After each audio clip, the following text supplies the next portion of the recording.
Okay, welcome everyone. Oh, I hate that.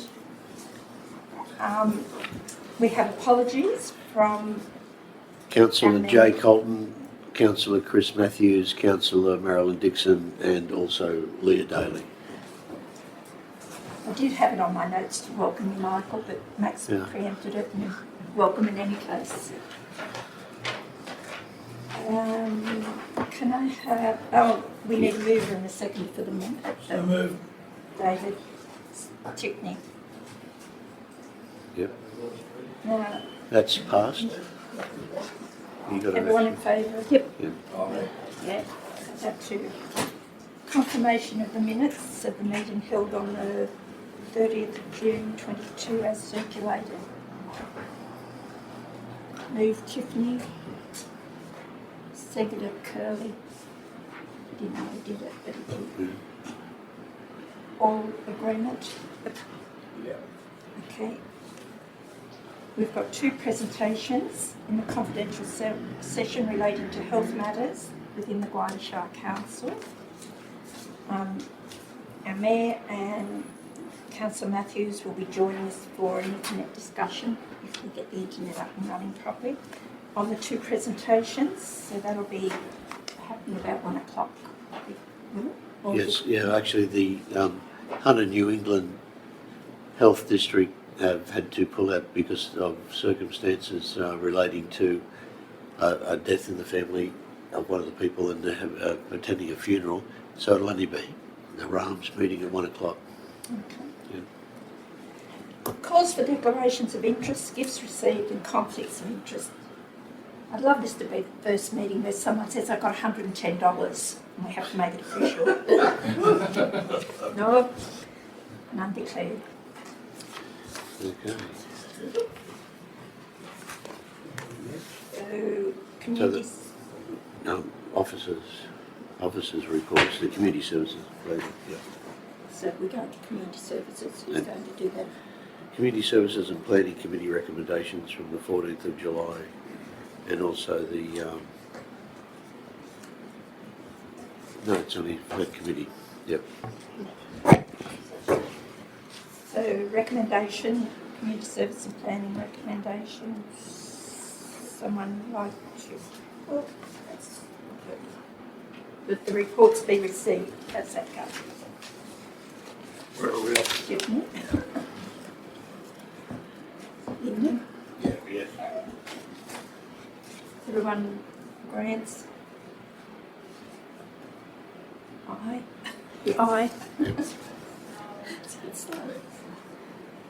Councillor reports. No, it's They It's were in the the- minutes. no, it's June investment and rates collection report is the next one. Oh, so, well, what about this bit up here? I only ticked it, I didn't get down here to No, it. you passed it all, yeah. All in one go. Oh, good. Gee, this is going to be quick. More efficient than you realize. Okay. Is that over to Helen, is it? Yeah, the June monthly investment and rates collection Yep, report. so that's just our standard monthly report for that's the end of the financial year. You'll see our rates collection is up where it always is by the end of the year, which is good. Yeah, we're now working on getting the statements done. There'll be the draft statements will come to the council meeting in August for approval.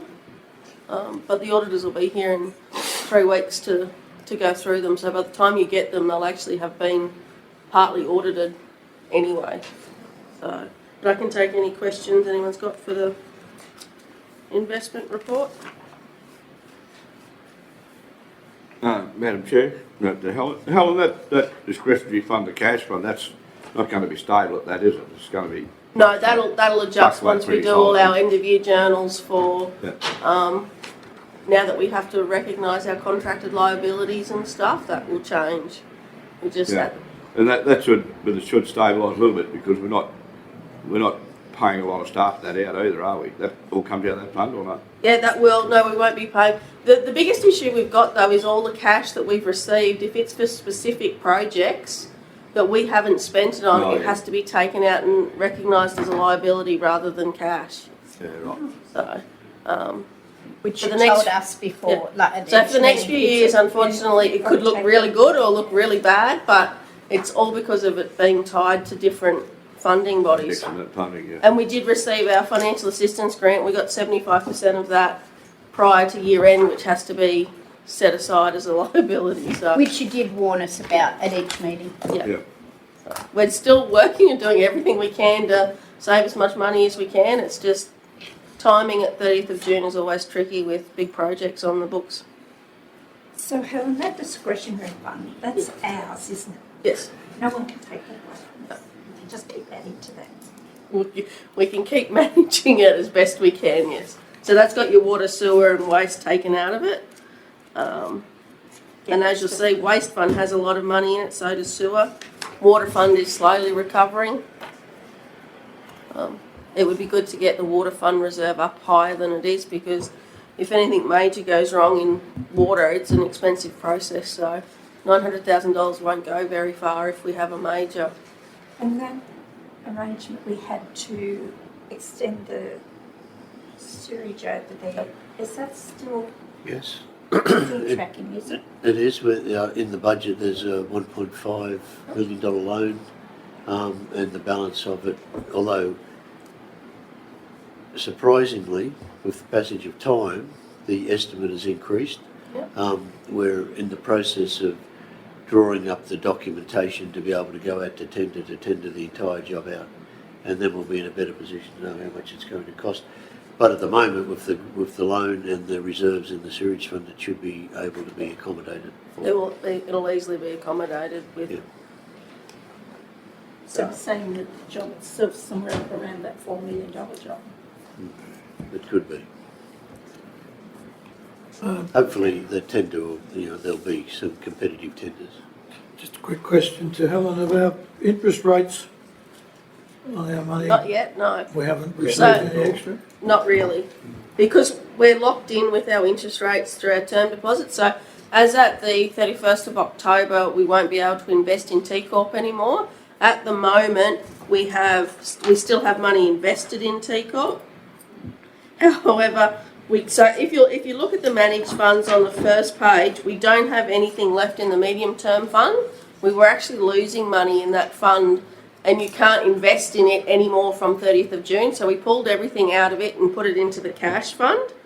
So it can sit in there until October, and we're hopeful by October the interest rates will have gone up a little bit, so that because we're doing everything we can to find investment options that are going to make us good money, but because of our restrictions on how we can invest our money, it's mostly just term deposits. So hopefully by October those interest rates will have increased and we can be earning some sort of half decent money for $10 million being invested, but at this point, no.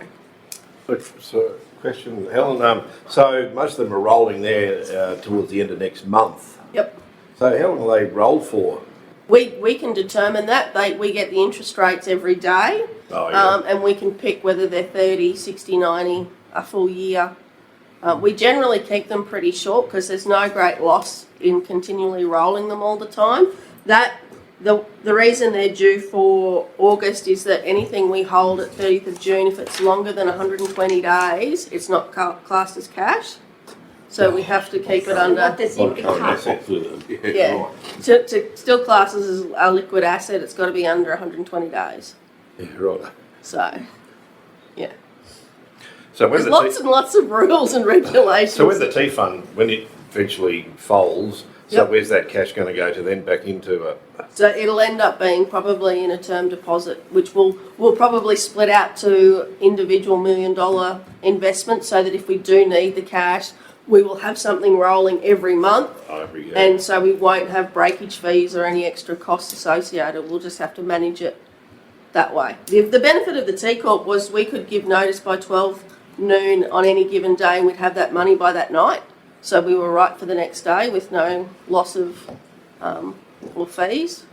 But we can't do that anymore. I don't know what other councils are doing with their money, because the reason it's closed is that they said it hasn't been utilised by councils. So I don't know.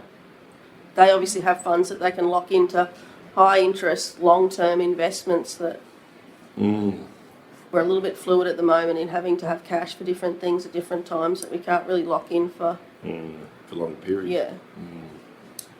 So that's how that will be managed after October. I'm sure John will be very impressed with all the questions this time. It's a pretty positive outcome. It goes to show that we've had a wet year, doesn't it? We're not getting much in water. So are there any more questions of the bill?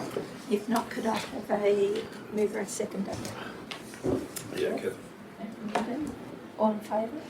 Aye. Thank you. Judgments. Have we all read that? I'd just like to say they did a really good job reporting to us, the op shop. They do. They Very comprehensive. And doesn't their awning look? They've got a big new Can't painted miss them. one. Yeah. Yeah. And the amount of money that they have given back to the community is amazing. It's phenomenal to think a little shop like that can be such That's a an awful huge- lot of money in trying times. It's all gone back to For community. the sake of $2 and $5. Yeah, to I'm going to have one of those. What are those shops? Op shop. Bargain shops. yeah, but that for items that's a lot of money. money. They need congratulating because that's a lot of money gone back into the community. Okay. So we just have to move that that was accepted, don't we? Yep. Or received and noted. Do you want to Oh, note our congratulations as well? Yeah, put congratulations.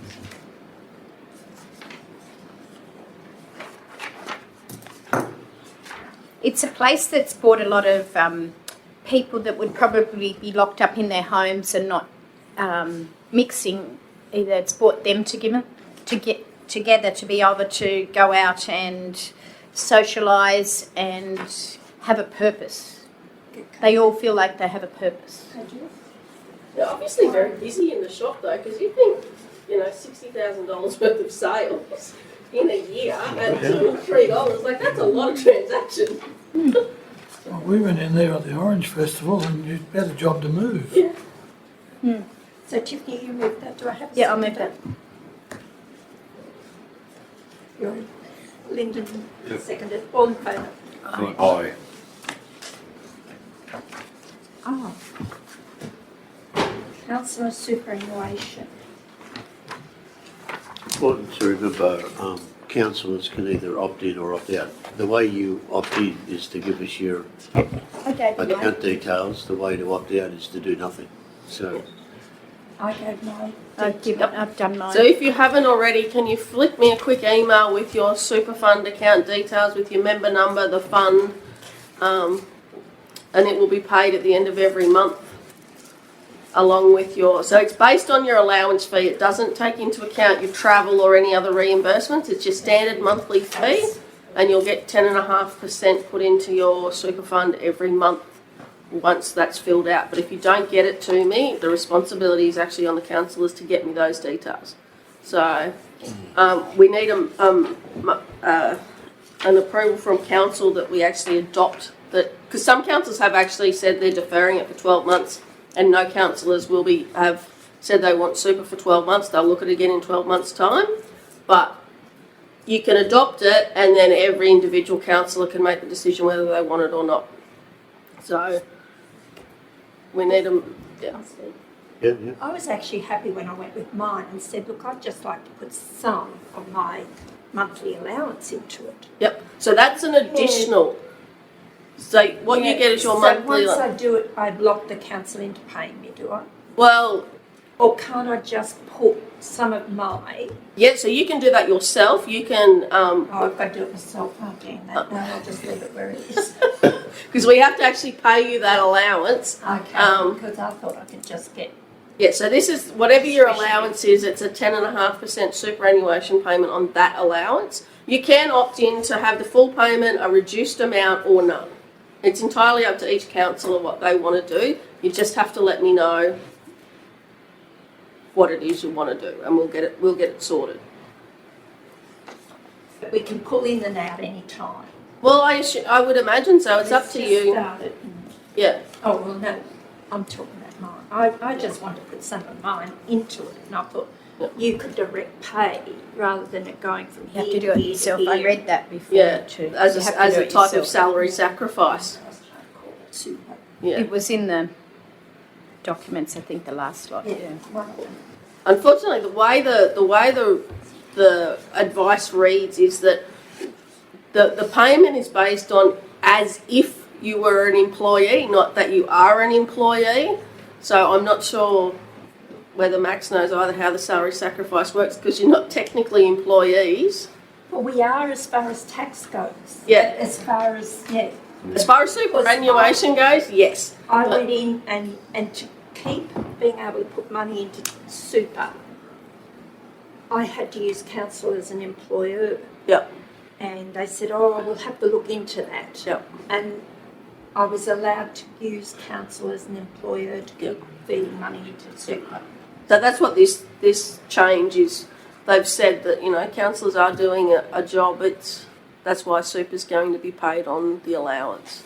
That's why I want mine to keep going, because I want to use that Yep. benefit of. So it'll be the 10.5% every month will get put into your super fund. Leave it with me and I'll see. That shouldn't break us. No, it's included in the budget. So there is the amount for every councillor to take on the superannuation was included in the budget.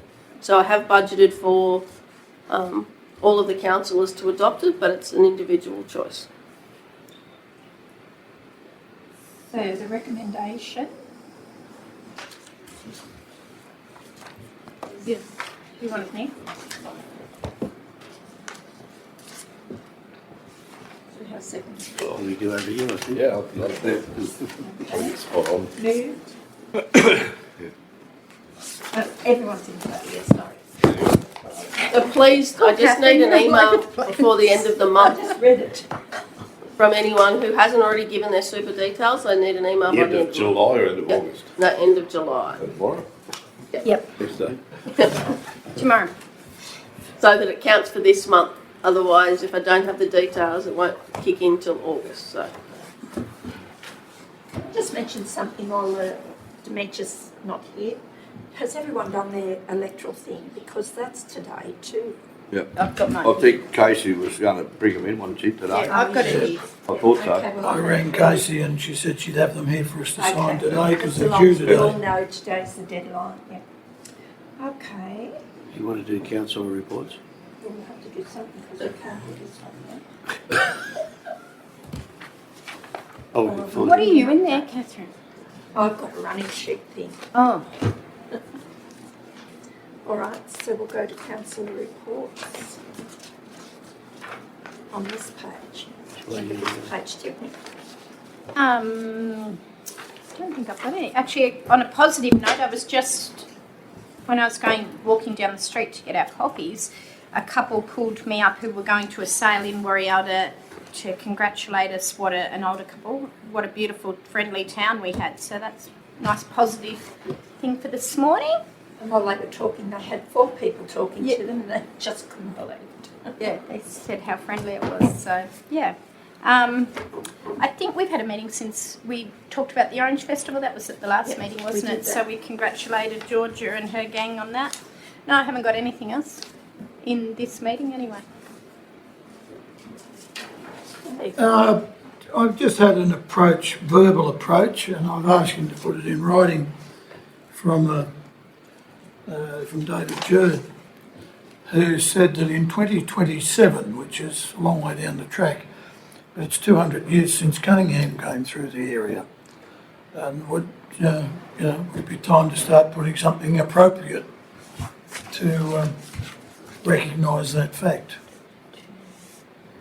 27. Okay. I did look it up and see when he came through, and it'll be 200 years in 2027. So, but that was just, he had a few other suggestions. I asked him to put them in writing of things that he would like to see happen to recognise important people within the Shire and the districts. And I said, well, put them in writing what you want, Jody, and I'll take them to council for you. I thought, talking to him, he already done that with Leah. Well, he he said he had put something to Leah, but he didn't tell me what it was, Yeah. so I don't know. So I've asked him to put it in writing again and give it to me, and I'll bring it to council, so. Who are we talking about? David Jerd, his name is. Yeah. Because you know, this would be a celebration wider than just Guida. It probably would be, yes, but, 'Cause, they went right up to, yeah, because we've got Alan Cunningham Road and the Alan Cunningham track and all that sort of thing, and he crossed the river at Gravesend, because I was trying to work out where he actually crossed the river, but when you look him up, he crossed the river at Gravesend. I thought he might have been a bit higher, because he had a spell there at the intersection of the two highways. So he's obviously come across at Gravesend and come up through Yeah. that Hadley area, which is rather interesting because the track comes down the Ginneroy Road. So He went through our place. he went through your place, did he? There was a you'll sign need a bitumen there. road, Both Jeff. ends. You'll need a bitumen road. You can't celebrate. Definitely. No, we don't really, because what happens, they've got a sign there, Cunningham's Track. track, going up into our place, and you get people going up there in caravans in wet weather and pulling them out. So that's why we put a no through sign in the end. yeah, And then it came out the other end there, and Gunny no longer here. So he wobbled around all over the place. And we probably didn't have much to work on. No, probably just a couple of trees and some guides. That's all for me, thank you. No, not really. The only thing I was thinking, I saw something the other day on the TV about these what do you call them? Defibrillators. Defibrillators.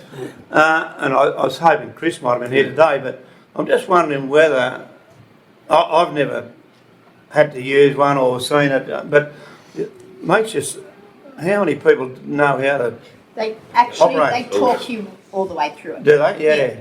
Yeah. Oh, no, I was just thinking whether They some talk you stage all someone the way should through just, it, but I do think, and that came up before, we sort of need to say where they actually are. Working Yeah. on that. Yeah, that's, it's A process, I think isn't what it? Jeff's talking about is some training. possibly running some training for just, people. they had this on TV and it was only a 10-minute thing, but it just gave everyone a bit of a, because if you're suddenly confronted with it, yeah, Tiff, you'd be right, but a lot of people Yeah. wouldn't. And if you had a little bit of, but that was just It might be a good community well, maybe a for the community thing golf or club something. and both golf Yeah. clubs where people Anyway, I wouldn't worry about writing down, it's just something I thought about. No, it's me for the day. You can have a go, Linda. Well, I'm pretty good actually, and I just keep up the good work with the jet patcher. Yeah, good work. does. Yeah, I've been away for about 3 weeks and went up to Bundaberg and back down the coast, but I was fortunate enough to meet a bloke that he's a manager of Eden Farms, who is an organic farmer growing cucumbers. Right, went and had a tour through his industry and it was unbelievable. Just some of the figures he was throwing at me was he does 65 tonne of cucumbers, that's the little baby cucumbers and the big cucumbers, every week. And it's 800,000 a week. That's a lot of birds. Yeah. Yeah. Anyway, going on a little bit, but his gas bill every 13 days is 300,000 to keep it hot. Anyway, they also own So did you say they're grown under hothouse conditions? hothouses, yeah, hothouses. But these are 400 metres long like that. And they go from a 2-leaf plant to 3 weeks and they're bearing fruit. Unbelievable. Anyway, he also owns organic chickens in Inglewood. And they employ 200 people in Inglewood. That's nearly all of Inglewood.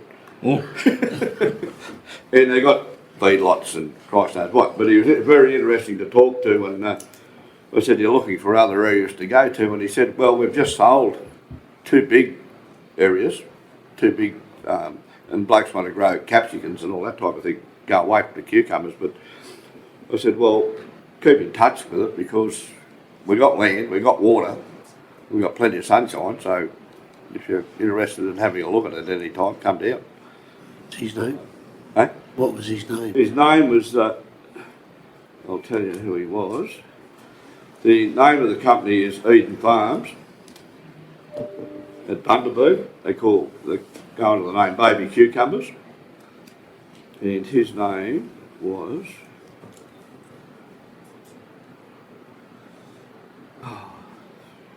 That's okay. I'll find it, Max. I don't need his name. Yeah, no. Farms would be. But anyway, just on chickens alone, his value of chickens, every chicken they get on the organic farm at Inglewood is worth $30 on the market.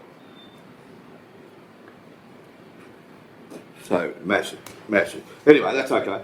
That was just one thing. What you're saying, if they make one chicken organically grown to market size, it's worth $30. $30. Maybe eat a chicken. By the time they process it and Thank God I just eat the ordinary ones. But if you go to the supermarket and get anything organic, it's a lot more expensive. $30. Yeah. The other one was, I'd like to say, Warriella's sort of kicked a few goals. They've opened up a gallery there at Warriella, Pepperbox Gallery, art gallery. They've got a hairdresser next door to it now, and also a second-hand shop there. Yeah, Where's the second answer? right next door to where the gallery thing is. Not right next door, the next one along. Yeah. You want to go up and have a look at the galleries? And I was talking to a bloke the other day, and he's got massive train sets, and he's thinking about going into the other shop to set them up. Yeah. So anyway, that's just that. Other than that, I haven't got any other dramas that I can think of anyway. Yeah. That's it, Captain. Thanks. Thank you. I've just got a couple. We had a planning meeting on the 19th and agreed the DA for the Doolan pit. That's right, isn't it, Alex? We've signed off on North Star Quarry, yeah. Sorry, gave it the wrong name. But we passed that DA. What was the section 94 in the end? As you wanted? $1.90. What you recommend? Yes, it was what we recommended, so did, $1.90, wasn't yeah, it? you want me to just comment on Yes, the... finish it. The applicant intends to submit a variation to the DA that includes a maintenance agreement for Manila Lane, which would reduce that section 7.11 contribution. We did discuss during the meeting the reasoning behind the $1.90, and a lot of that was maintenance of Manila Lane.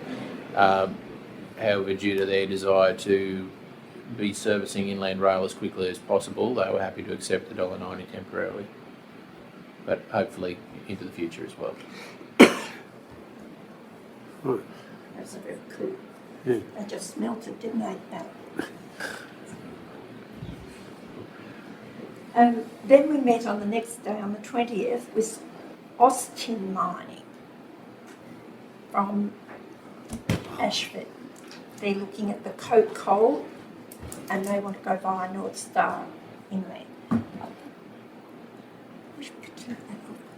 It was very interesting, wasn't it, Alex? It was eye-opening, You yes. speak on it, isn't it? How many truckloads? You know, what sort of volumes? They're talking about 1.5 million tonnes a year over a 10-year period before it's exhausted.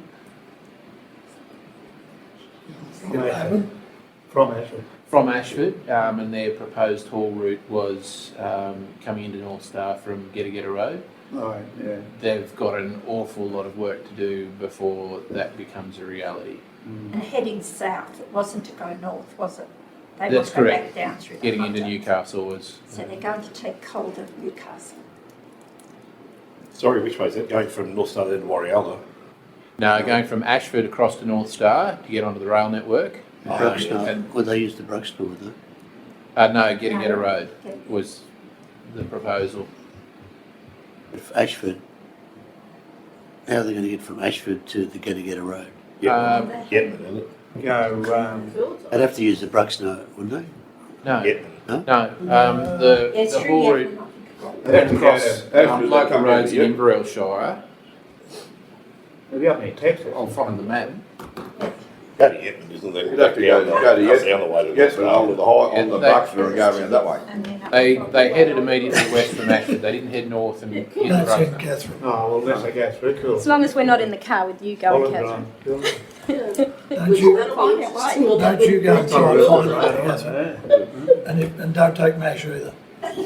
The three of us aren't going. Is there a timeline on it, when they were going to start? They have an exploration licence at the moment, and that's they're just wanting to forge relationships with stakeholders. At earliest, I think they were talking 2024. They may be moving material, but there are a significant number of hurdles, as we understand it, not least of which being hauling 1.5 million tonnes on unsealed local roads that they have to get through before they're at the point where the mine is a reality.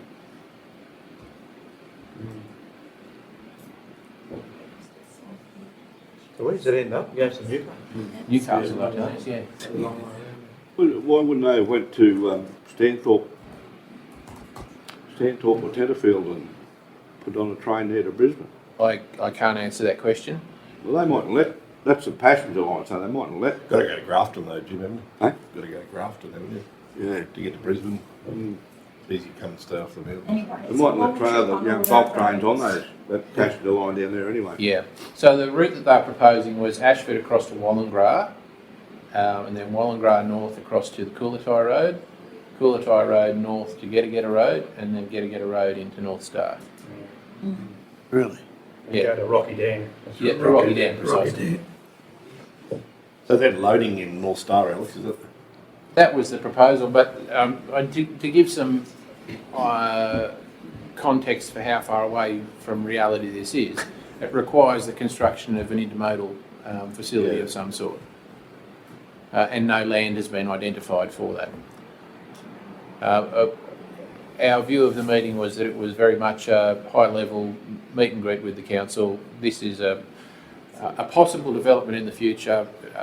Can we see any very big risks? Feel pie in the sky? Wasn't going to use those terms, Councillor Colton, but Oh, I know, That you may be never know, you appropriate. can't write it off. One would hope that it would come to fruition because it'd be good for the area, but yeah. So one of the things they said was that the demand for coking coal will continue because the requirement for steel is not going to change regardless of renewable energy targets, and that the coal at Ashford is very high quality coking coal. what caused it to, if there's any indication as to what caused it to shut down in the first place? The It was mine? supplying a power station. Power station, is Yeah. that all it was doing? Yes. Yeah. They might need to crank it back up too. We might end up going to Brisbane if the railway opens up, isn't it? Quite possibly. All right. Thank you, Alex, for finishing that report. I did ask when the skate park would be happening, and it's As I understand, the consultants are back up, I think, either later this week or next week to confirm the design with the children that were involved in the original consultation. okay. So that should be finished before Christmas. Yeah, and then it'll go to tender. Yeah.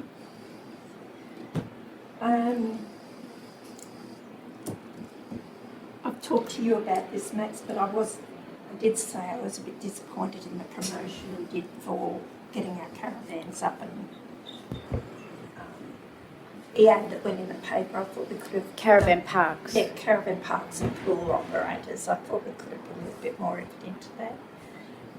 And another question now, the consultants that are around town doing our Crown land, Yes. can you give us an rundown on that, please? Well, we have to do plans of management for all the reserves that the council is the reserve trustee for or manager. And there are consultants, they're concentrating on Mile Creek, the foreshore area in Bindra and All Nations Hill at the moment. But they are, we have to do, we're involved, we're a party to the broader federal native title claim over the whole of Guada by the Gomeroi people. And between now and the end of next year, we will have to be in a position to argue which reserves we believe should not be included in that claim, which means that we have to have evidence to support that. The people that are doing this work for us at the moment, Craig Barnes, he was involved in working our way through the native title issues relating to the bypass. And he's quite a well-recognised expert actually in weaving your way through native title, which is quite complex. I think it's going to cost us quite a lot of money to do this, because you may remember some time ago I did a report about the effort that was involved in establishing what native title rights continue to exist on the Bingara Caravan Park and the swimming pool, where you have to go back on each of the reserves. You have to go back and you have to establish every bit of work that's been undertaken on those sites. And that creates any work that was undertaken prior to the Mabo decision extinguishes native title on those reserves. Any work that's undertaken after the Mabo might be subject to some kind of compensation. And we have to do that for every reserve. We've got 160 reserves. It's going to cost about $133,000 to do that work. There'll be a report coming to the council probably in August asking for a vote of money to undertake that work, which is required because we're actually involved, we're a party to the native title claim. So we have to be ready to go to court and argue which land we believe should be excluded from any positive decision to give land to the Aboriginal claimants. That's about it. Were you able to get any, Assistance. grants to sort of try and do it? Yeah, we'll certainly be looking for grant. Like this work has been thrust upon us. Like we didn't ask for it, and I agree. The government should put their hand in their pocket and start contributing towards these costs, because it's unreasonable. Guida isn't in a position. I mean, we're really fighting the fight on behalf of the government. Reserves are government land, not our land. Yeah. But we have got a significant investment in these lands, like in the Guida Oval, Nicholson Oval, the recreation ground up at Warrialda, all the showgrounds. Like it's in our interest to do it, but We've it's got going to be costly. both golf courses too, isn't it? Yeah, both golf courses. So Max, I understand what you just said was pre-Mabo and post-Mabo. Yes. So all of those things that we just talked about are pre-Mabo. They've been in existence as long as the communities have been here. We have to prove it. We just can't say it. We've got to actually find the council resolutions. Like, if you want, I'll resend around that work that was done at the Bingara Caravan Park and swimming pool, because that will show you the amount of effort that's required. I know that Mid Coast Council have just undertaken the evaluation that I'm talking about for a claim that they're involved in. They had nearly over 3,000 pages of annexures to their report, proving what happened when to justify. It's an expensive proposition. You Now, can't and- just and say it also, because you're not going to. it's You not have to only- have proof. It's not only that you built something, but when you replaced it, did you go outside the footprint of what was there before? And I'll give you an example. Guida Oval, the new amenities building, the new one, to make sure that people could actually see the field from the grandstand, we moved it a little bit. That actually means that we weren't using the footprint of the original amenities building that was built prior to Mabo. So that probably creates an opportunity for some kind of compensation there. So, yeah. You would be recorded. They might get an idea. So Yeah, so it's, pre-Mabo, post-Mabo, why can't they just accept that there's a picture of the shows happening back in the 1800s? Yeah, well, I think the Warrialda show was originally at the racecourse, and it moved over. Oh, you're gone, Dave. 1930s or something, I I think. didn't know that. When was Margot? It was, 1980. Oh, it's I only remember just they had said an it was- anniversary, didn't it? A it'd be 30th in there, anniversary or something? early 80s or something like that.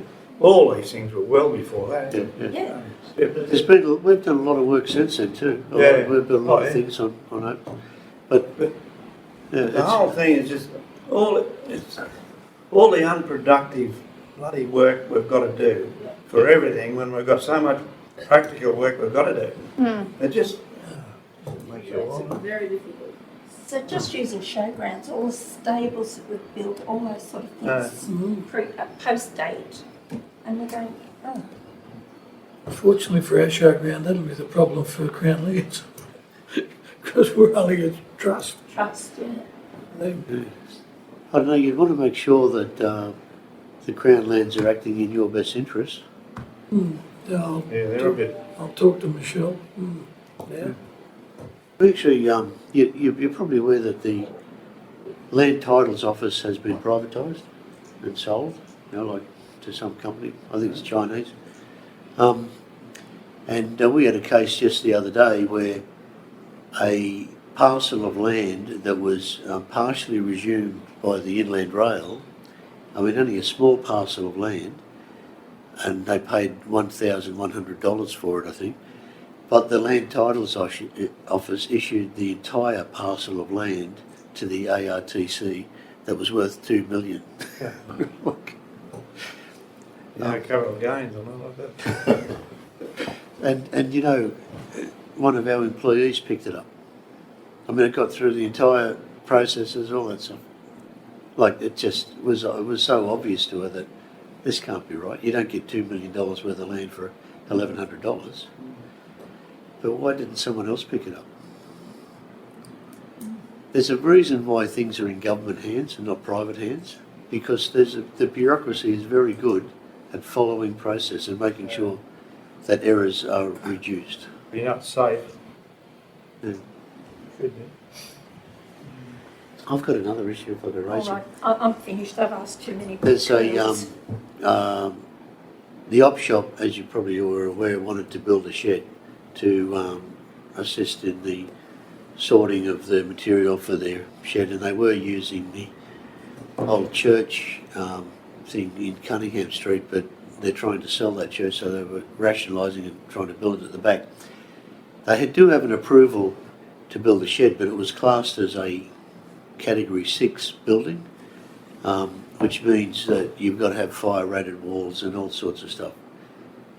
I've told the applicants that they should actually apply for an alteration and a modification to their DA consent, because it should be just considered to be a Class 10A, which is a garage in the village zone. So I'm just letting you know that I'm doing that, because it's going to be right next door to a similar shed that the council owns at the back of the Civic Centre. It's an unreasonable restriction.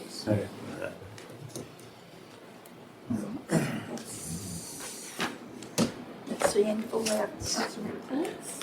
Yeah, so you can resolve to go into committee of the I'm whole. going to do that now. Yep. All right. So, Dave would like to do that, wouldn't you? I'll move that. Yes. Okay. From the confidential session, in relation to the Hunter New England Health presentation, unfortunately, representatives from Hunter New England couldn't turn up at the council. The committee has resolved to recommend to the council that the council considers the following motion at the August council meeting: that the council supports the petition being promoted by Mr Adam Marshall MP, which requests the New South Wales Legislative Assembly to split the Hunter New England Health District and reinstate the former New England Health Area Service, which included the Northwest, directly employ doctors in emergency departments in rural and regional district hospitals with the capacity to provide outpatient services, and dramatically increase the number of nurses employed in rural and regional hospitals with appropriate nurse-to-patient ratios. Further, that Mr Adam Marshall MP be invited to attend the meeting. or advise the council in more detail regarding the background to the petition. In relation to the presentation from RAMS, the committee is recommending to council that the council thank Mr Bedak for his presentation. Further, that once the council receive RAMS advice regarding its future involvement in the Mingara medical practice and the relevant financial details, that a special meeting of the Guida Health Alliance be held to discuss the matter. You need a mover and seconder for those. Tiffany It's and Councillor Jeff, Smith. I think it was. All in favour? Oh, well, I've already said that. Okay, well, you can actually finish the meeting now. Declare the meeting closed.